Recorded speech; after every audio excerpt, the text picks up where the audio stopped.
안녕하세요. 뉴스와 사람들입니다. 쿠팡에 3,370만 개인정보가 유출된 것에 대한 분노가 치미는 가운데 유출 직원이 중국인이며 이미 퇴사하고 한국을 떠났다는 보도가 나오기 시작하는데, 이것을 국힘의 주진우가 물고서 이재명 정부 탓을 하는데, 이 프레임이 저들에게 먹히겠지요.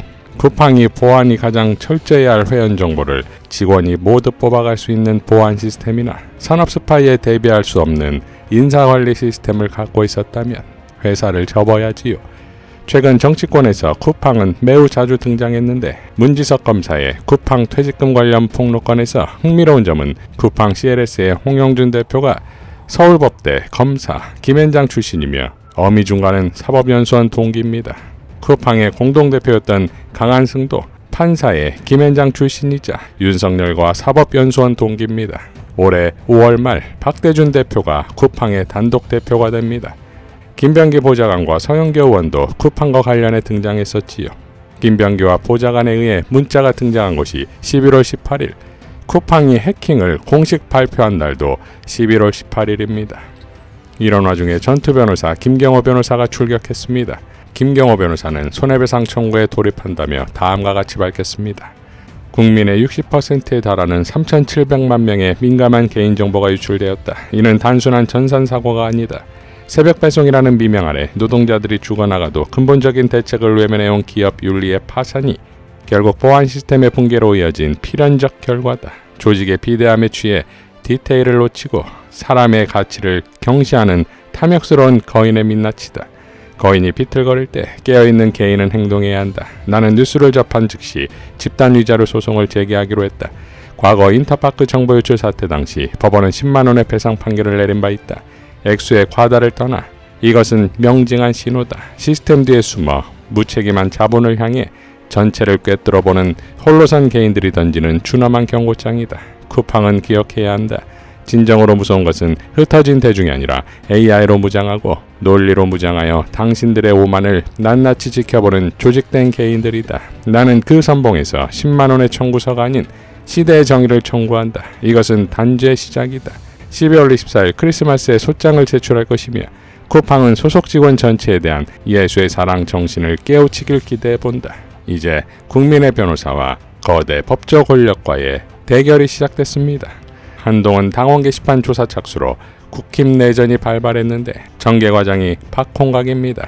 그 중에 친한계 배현진은 진정 끊어야 할 윤석열 시대와는 절연하지 못하고 윤어게인 신천지 비에 맞추는 정당이 되어서는 절대로 내년 지방선거에서 유권자의 눈길조차 얻을 수 없다.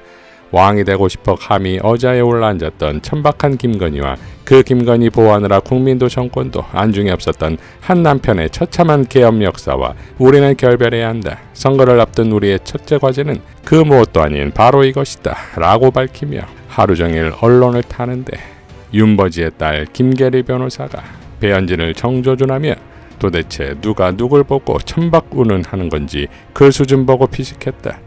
이렇게 메타인지조차 안 되는 사람이 국회의원이라니 대한민국의 현실이 안타깝다. 본인 빼고는 다 알고 있을 듯 누구 얘기냐고 거울을 봐.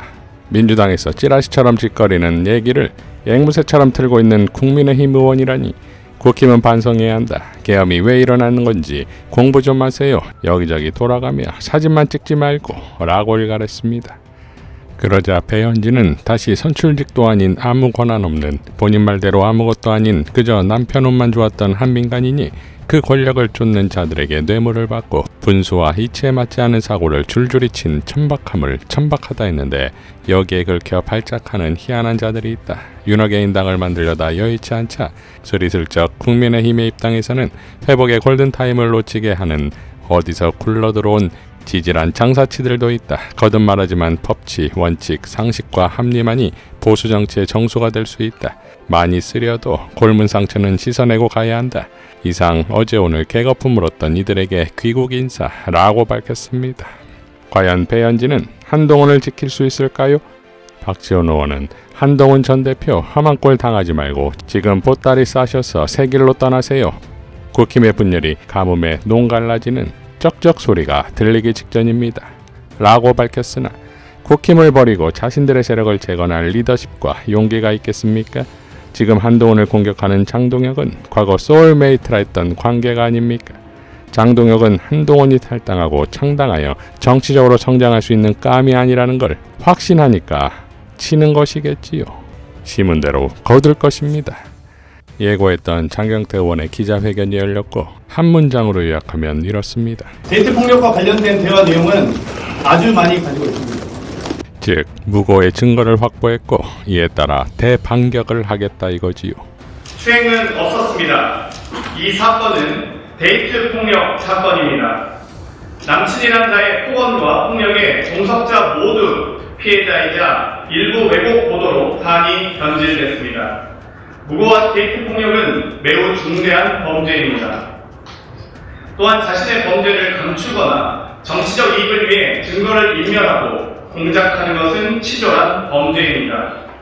이에 진실을 밝히고 강력하게 대응하고자 이 자리에 섰습니다. 당일 저는 지인의 초대로 뒤늦게 동석했습니다. 여의도에 있는 개방된 족발집이었고 다른 의원실 소속 보좌진으로 여자 4, 남자 2, 총 5명이었습니다. 당시 자리는 화기애애하게 진행되었고 다소 저에게도 불편한 상황들이 있었지만 그러려니 하고 넘어갔습니다. 그러던 중 갑자기 한 남성이 나타나 큰 소리를 지르며 폭력을 행사하기 시작했고 그 자리를 떠났습니다. 그 이후 누군가 남성의 폭력 행위를 막기 위해 경찰에 신고까지 하였고 경찰과 고소인의 여동생까지 와서야 상황이 정리되었다는 얘기를 들었습니다. 여성 동석자가 촬영한 영상을 확인하시면 될 것입니다. 또 그 당시 경찰 출동이 추행이었다면 저는 이미 무조건 조사를 받지 않았겠습니까? 전혀 그런 사실이 없습니다. 다음날 당시 동석자들과 연락을 주고받았고 동석자 중 A씨는 어제 너무 즐거웠다. 불미스러운 일이 있었지만 고소인 남자친구분이 오셔서 소리 지르고 그러셨다라며 불미스러운 일이 고소인의 남자친구인 국민의힘 소속 동대문 구청장 보좌 직원으로 인한 일임을 분명히 말했습니다. 또 B씨도 같이 자리해 주셔서 감사했고 덕분에 더 즐거웠다. 다음에 또 보자는 대화를 나눴습니다.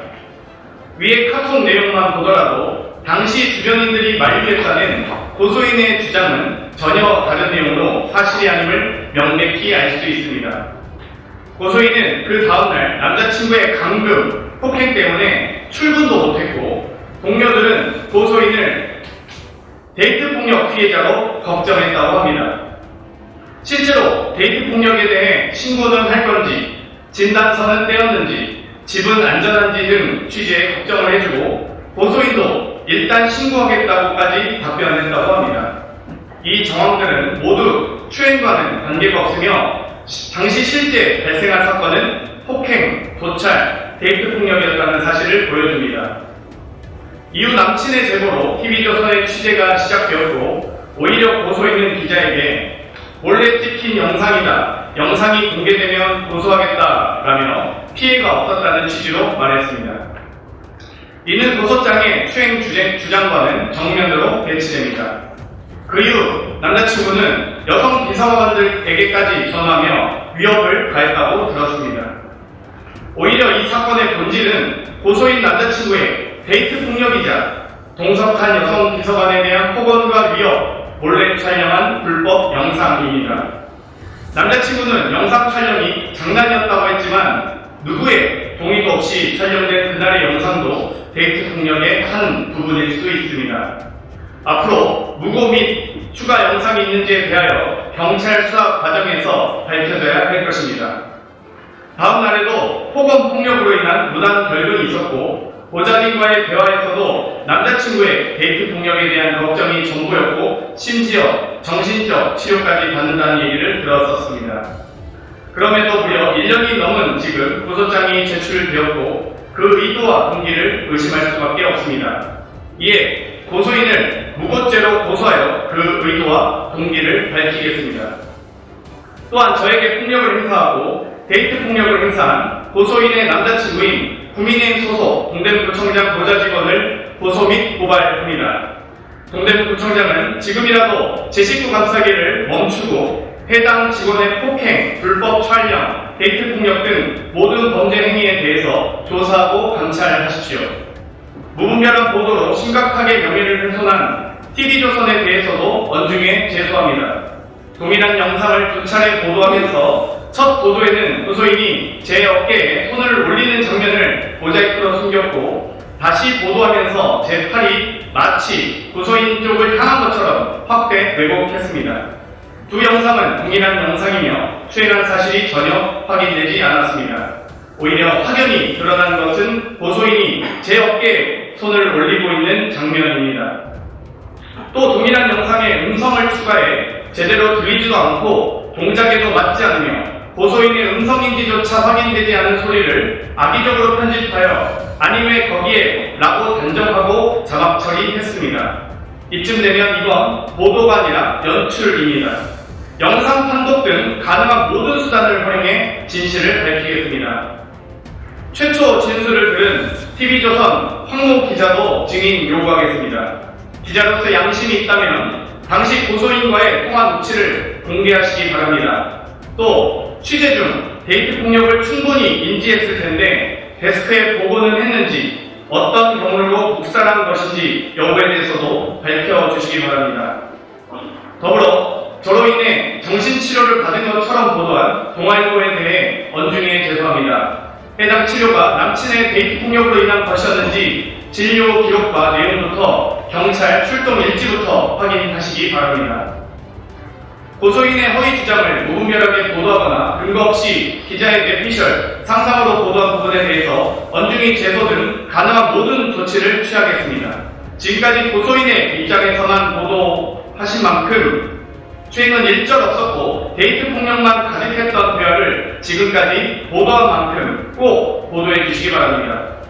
한 사람의 인생과 삶과 명예를 무너뜨리는 것은 매우 중대한 범죄입니다. 이미 증거는 충분합니다. 저는 무고, 폭행, 데이트폭력, 불법 촬영 등 모든 불법에 대하여 민형사상 책임을 끝까지 묻고 진실이 규명되도록 무관용의 원칙으로 가능한 모든 조치를 다하겠습니다. 혼신의 힘을 다해서 진실을 밝히겠습니다. 이상 뉴스와 사람들이었습니다. 시청해 주셔서 감사드립니다.